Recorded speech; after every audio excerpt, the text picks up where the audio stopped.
Hello friends, welcome to GK mind game. ಪ್ರಶ್ನೆಗಳ ಸಂಪೂರ್ಣ ಮಾಹಿತಿಗಾಗಿ ವಿಡಿಯೋನ ಎಲ್ಲೂ ಸ್ಕಿಪ್ ಮಾಡದೆ ಕಂಪ್ಲೀಟಾಗಿ ನೋಡಿ. ಇವತ್ತಿನ ಪ್ರಶ್ನೆಗಳಲ್ಲಿ ಮೊದಲನೇ ಪ್ರಶ್ನೆ, ನಮ್ಮ ದೇಹವು ವಿವಿಧ ಸೋಂಕುಗಳ ವಿರುದ್ಧ ಹೋರಾಡಲು ನೆರವಾಗುವುದು ಯಾವುದು? ಆಪ್ಷನ್ಸ್: ಎ ಆಮ್ಲ, ಬಿ ಪೇರಳೆ, ಸಿ ಪಪ್ಪಾಯಿ, ಡಿ ಮೊಟ್ಟೆ.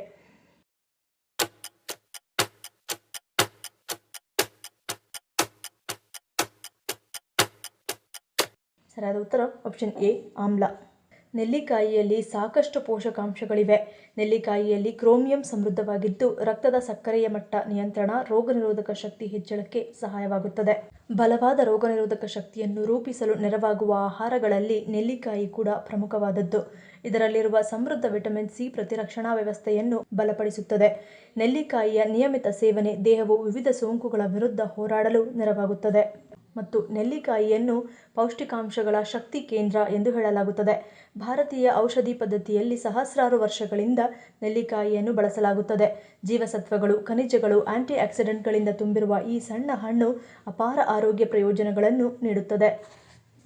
ಎರಡನೇ ಪ್ರಶ್ನೆ, ಟೀ ಅಥವಾ ಕಾಫಿ ಕುಡಿಯುವ ಮೊದಲು ನೀರು ಕುಡಿಯಬೇಕು ಎನ್ನಲು ಕಾರಣವೇನು?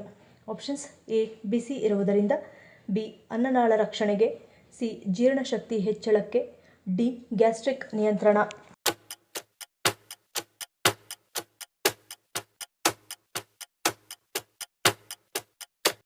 ಸರಿಯಾದ ಉತ್ತರ ಆಪ್ಷನ್ ಡಿ ಗ್ಯಾಸ್ಟ್ರಿಕ್ ನಿಯಂತ್ರಣ. ಕಾಫಿ ಅಥವಾ ಟೀ ಮೊದಲಾದ ಬಿಸಿಯಾದ ಪಾನೀಯಗಳು ಕೊಂಚ ಆಮ್ಲೀಯವಾಗಿರುತ್ತವೆ. ಅಂದರೆ ಇವುಗಳ pH ಮಟ್ಟ 5 ಮತ್ತು 6ರ ನಡುವೆ ಇರುತ್ತದೆ. ಇದರಿಂದ ಜೀರ್ಣರಸಗಳ ಆಮ್ಲೀಯತೆ ಕೊಂಚ ಹೆಚ್ಚುತ್ತದೆ ಹಾಗೂ ಹೊಟ್ಟೆಯಲ್ಲಿ ಮತ್ತು ಕರುಳುಗಳಲ್ಲಿ ಹುಣ್ಣು ಆಗುವ ಸಾಧ್ಯತೆ ಇರುತ್ತದೆ. ಇದು ಕ್ಯಾನ್ಸರ್ಗೂ ತಿರುಗಬಹುದು. ಆದ್ದರಿಂದ ಟೀ ಅಥವಾ ಕಾಫಿ ಕುಡಿಯುವ ಮುನ್ನ 1 ಲೋಟ ನೀರು ಕುಡಿಯುವುದರಿಂದ ಜೀರ್ಣರಸಗಳ ಆಮ್ಲೀಯತೆ ಹೆಚ್ಚುವುದನ್ನು ಕಡಿಮೆಗೊಳಿಸುತ್ತದೆ. ಮೂರನೇ ಪ್ರಶ್ನೆ, ದೇವರ ಕೋಣೆಯಲ್ಲಿ ಯಾವುದನ್ನು ಇಟ್ಟರೆ ಸಂತೋಷದ ಮಹಾಪೂರ ಹರಿಯುತ್ತದೆ?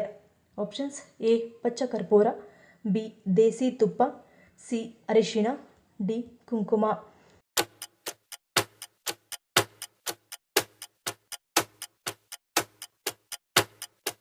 ಸರಿಯಾದ ಉತ್ತರ ಆಪ್ಷನ್ ಬಿ ದೇಸಿ ತುಪ್ಪ. ಮನೆಯಲ್ಲಿ ಯಾವಾಗಲೂ ಶುದ್ಧ ಹಸುವಿನ ತುಪ್ಪವಿರಬೇಕೆಂದು ಹೇಳುತ್ತಾರೆ. ಮನೆಯಲ್ಲಿ ಈ ತುಪ್ಪವನ್ನು ಇಟ್ಟುಕೊಳ್ಳುವುದು ಅತ್ಯಂತ ಮಂಗಳಕರವೆಂದು ಪರಿಗಣಿಸಲಾಗುತ್ತದೆ. ಮನೆಯಲ್ಲಿ ಹಸುವಿನ ತುಪ್ಪವನ್ನು ಇಟ್ಟುಕೊಳ್ಳುವುದರಿಂದ ಆ ಮನೆಯು ಶುದ್ಧತೆ ಮತ್ತು ಸಮೃದ್ಧಿಯನ್ನು ಹೊಂದಿರುತ್ತದೆ. ದೇವರ ಕೋಣೆಯಲ್ಲಿ ಹಸುವಿನ ತುಪ್ಪದ ದೀಪವನ್ನು ಹಚ್ಚುವುದರಿಂದ ಮನೆಯಲ್ಲಿ ಸಂತೋಷ ಮತ್ತು ಸಮೃದ್ಧಿ ಹೆಚ್ಚಾಗುತ್ತದೆ ಎಂದು ಹೇಳಲಾಗುತ್ತದೆ. ನಾಲ್ಕನೇ ಪ್ರಶ್ನೆ, ಅಮೃತಶಿಲೆಯನ್ನು ಅತ್ಯಧಿಕ ಪ್ರಮಾಣದಲ್ಲಿ ಹೊಂದಿರುವ ರಾಜ್ಯ ಯಾವುದು? Options: A Karnataka, B Andhra Pradesh, C Rajasthan, D Punjab.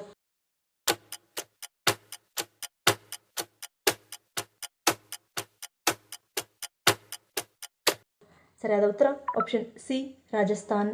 ಅಮೃತಶಿಲೆ ಇದೊಂದು ರೂಪಾಂತರ ಶಿಲೆ. ಕ್ಯಾಲ್ಸಿಯಂ ಕಾರ್ಬೋನೇಟ್ ಅಥವಾ ಮೆಗ್ನೀಷಿಯಂ ಕಾರ್ಬೋನೇಟ್ ಇದರ ಮೂಲವಸ್ತು.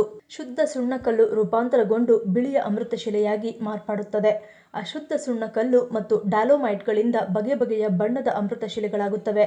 ಭಾರತದಲ್ಲಿ ಅಮೃತಶಿಲಾ ನಿಕ್ಷೇಪಗಳು ರಾಜಸ್ಥಾನ ಮತ್ತು ಮಧ್ಯಪ್ರದೇಶಗಳಲ್ಲಿವೆ. ಹಿಂದಿನ ಕಾಲದ ಅನೇಕ ಅರಮನೆಗಳು, ದೇವಾಲಯಗಳು, ವಿಗ್ರಹಗಳು ಮತ್ತು ಸಮಾಧಿ ಭವನಗಳು ಪೂರ್ಣವಾಗೋ ಸ್ವಲ್ಪವೂ ಅಮೃತಶಿಲೆಯಿಂದ ಕಟ್ಟಲ್ಪಟ್ಟಿವೆ. ತಾಜ್ ಮಹಲ್ ಇಂಥ ಶಿಲ್ಪಕ್ಕೆ ಪ್ರಸಿದ್ಧ ನಿದರ್ಶನವಾಗಿದೆ. ಐದನೇ ಪ್ರಶ್ನೆ, ನಮ್ಮ ದೇಹದಲ್ಲಿ ಯಾವುದರ ಕೊರತೆಯಾದರೆ ಕಣ್ಣಿನ ಸಮಸ್ಯೆಗಳು ಕಂಡುಬರುತ್ತವೆ? Options: A calcium, B carbohydrate, C ಖನಿಜ, ಡಿ ವಿಟಮಿನ್ ಎ.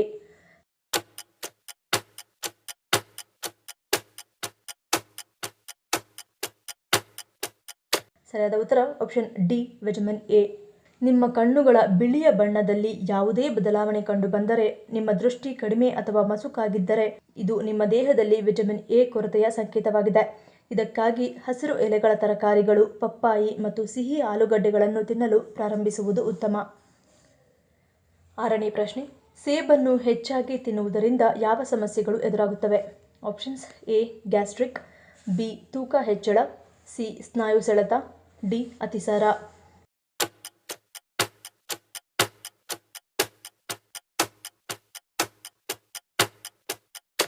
ಸರಿಯಾದ ಉತ್ತರ ಆಪ್ಷನ್ ಎ ಮತ್ತು ಬಿ.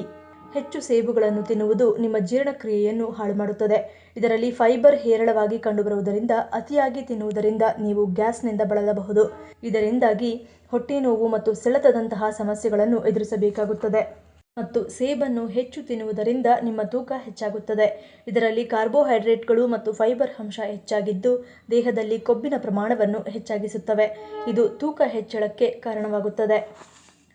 7ನೇ ಪ್ರಶ್ನೆ, ಯಾವ ದೇಶದ ಸೈನಿಕರಿಗೆ ಸಂಬಳದ ರೂಪದಲ್ಲಿ ದುಡ್ಡಿನ ಬದಲಾಗಿ ಉಪ್ಪನ್ನು ಕೊಡುತ್ತಿದ್ದರು? Options: A Bharat, B Russia, C Rome, D ಉತ್ತರ ಕೊರಿಯಾ.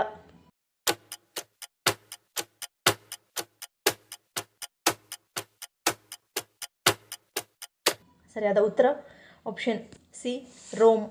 ಸಂಬಳವು ಲ್ಯಾಟಿನ್ ಪದ ಸ್ಯಾಲಾರಿಯಂನಿಂದ ಹುಟ್ಟಿಕೊಂಡಿದೆ. ಇದು ರೋಮನ್ ಸೈನಿಕರಿಗೆ ಅವರ ವೇತನದೊಂದಿಗೆ ನೀಡಲಾದ ಉಪ್ಪಿನ ಕೋಟಾಕ್ಕೆ ನೀಡಲಾದ ಪದವಾಗಿದೆ. 1066ರಲ್ಲಿ ನಾರ್ಮನ್ ವಿಜಯವು ಲ್ಯಾಟಿನ್ನಿಂದ ಪಡೆದ ಸಂಬಳದಂತಹ ಅನೇಕ ಪದಗಳನ್ನು ಸಂಯೋಜಿಸಿತು. ತುಂಬಾ ಮೌಲ್ಯಯುತವಾಗಿರುವುದರಿಂದ ರೋಮನ್ ಸೈನ್ಯದಲ್ಲಿ ಸೈನಿಕರಿಗೆ ಕೆಲವೊಮ್ಮೆ ಹಣದ ಬದಲಾಗಿ ಉಪ್ಪಿನೊಂದಿಗೆ ಪಾವತಿಸಲಾಗುತ್ತಿತ್ತು. ಅವರ ಮಾಸಿಕ ಭತ್ಯೆಯನ್ನು ಸ್ಯಾಲಾರಿಯಂ ಎಂದು ಕರೆಯಲಾಗುತ್ತಿತ್ತು. ಸಾಲ್ ಎಂಬುದು ಉಪ್ಪಿನ ಲ್ಯಾಟಿನ್ ಪದವಾಗಿದೆ. ಈ ಲ್ಯಾಟಿನ್ ಮೂಲವನ್ನು ಫ್ರೆಂಚ್ ಪದ ಸಲಾಯರ್ ನಲ್ಲಿ ಗುರುತಿಸಬಹುದು ಮತ್ತು ಇದು ಅಂತಿಮವಾಗಿ ಇಂಗ್ಲಿಷ್ ಭಾಷೆಗೆ ಅಂದರೆ ಸಂಬಳ ಅಥವಾ ಸ್ಯಾಲರಿ ಎಂಬ ಪದವಾಗಿ ಮಾಡಿತು. ಯಾವ ರಾಶಿಯವರು ಕೆಂಪು ದಾರವನ್ನು ಕಟ್ಟುವುದರಿಂದ ಶನಿಯ ಕೋಪಕ್ಕೆ ತುತ್ತಾಗುತ್ತಾರೆ? ಆಪ್ಷನ್ಸ್: ಎ ಮೇಷ, ವೃಷಭ, ಮಿಥುನ, ಬಿ ಧನುರ್, ಕರ್ಕ, ಸಿಂಹ, ಸಿ ಕನ್ಯಾ, ತುಲಾ, ವೃಶ್ಚಿಕ, ಡಿ ಮಕರ, ಕುಂಭ, ಮೀನ.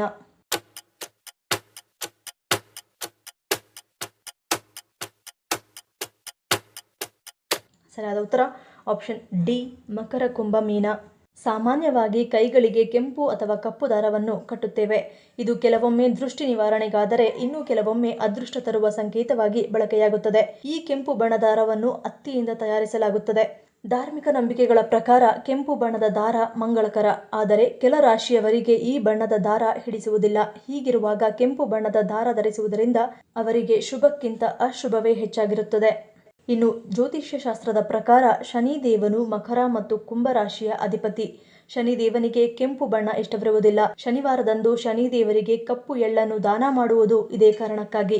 ಈ ಎರಡೂ ರಾಶಿಗಳ ಜನರು ಕೆಂಪು ದಾರ ಅಥವಾ ಕೆಂಪು ಬಣ್ಣದ ಕಲವನ್ನು ಧರಿಸಬಾರದು. ಇದಲ್ಲದೆ ಮೀನರಾಶಿಯವರು ಸಹ ಕೆಂಪು ಬಣ್ಣದ ದಾರವನ್ನು ಧರಿಸಬಾರದು. ಹೊಟ್ಟೆ ಕ್ಯಾನ್ಸರ್ ಬಂದಿದ್ದರೆ ಮೊದಲು ಎದುರಾಗುವ ರೋಗ ಲಕ್ಷಣಗಳೇನು? ಆಪ್ಷನ್ಸ್: ಎ ಎದೆ ಉರಿ, ಬಿ ಹೊಟ್ಟೆ ನೋವು, ಸಿ ವಾಂತಿ, ಡಿ ಮೇಲಿನ ಎಲ್ಲವೂ.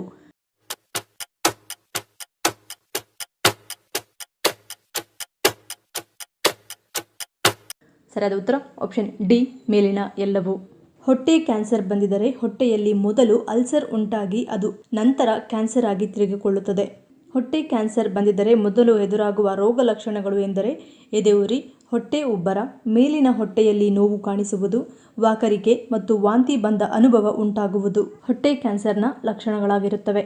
ಪ್ರಶ್ನೆ: ಬಿಪಿ ಸಮಸ್ಯೆ ಇರುವವರು ತಪ್ಪದೇ ಸೇವಿಸಬೇಕಾದ ಹಣ್ಣು ಯಾವುದು?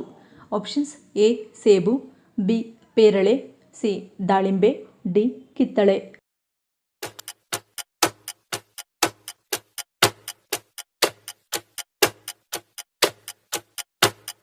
ಸರಿಯಾದ ಉತ್ತರ ಆಪ್ಷನ್ ಸಿ ದಾಳಿಂಬೆ. ದಾಳಿಂಬೆ ಹಣ್ಣಿನಲ್ಲಿ ಪೊಟ್ಯಾಷಿಯಂ ಅಂಶ ಯಥೇಚ್ಛವಾಗಿ ಕಂಡುಬರುವುದರ ಜೊತೆಗೆ ಪಾಲಿಫಿನಾಲ್ ಎಂಬ ಪ್ರಬಲ ಆಂಟಿ ಆಕ್ಸಿಡೆಂಟ್ ಅಂಶವೂ ಕೂಡ ಅಧಿಕ ಪ್ರಮಾಣದಲ್ಲಿ ಸಿಗುತ್ತದೆ. ಇದು ಅಧಿಕ ರಕ್ತದೊತ್ತಡವನ್ನು ಅಚ್ಚುಕಟ್ಟಾಗಿ ನಿರ್ವಹಣೆ ಮಾಡಿ ರಕ್ತನಾಳದ ಮೇಲೆ ಬೀಳುವ ಒತ್ತಡವನ್ನು ನಿಯಂತ್ರಣ ಮಾಡುತ್ತದೆ. ಭಾರತದ ಮೊಟ್ಟ ಮೊದಲ ಕನ್ನಡ ಮಹಿಳಾ ಲೆಫ್ಟಿನೆಂಟ್ ಸೇನಾಧಿಕಾರಿ ಯಾರು? Options: A Bhavya Narasimhamurthy, B Madhuri, C Radhika Sen, D Avani Chaturvedi.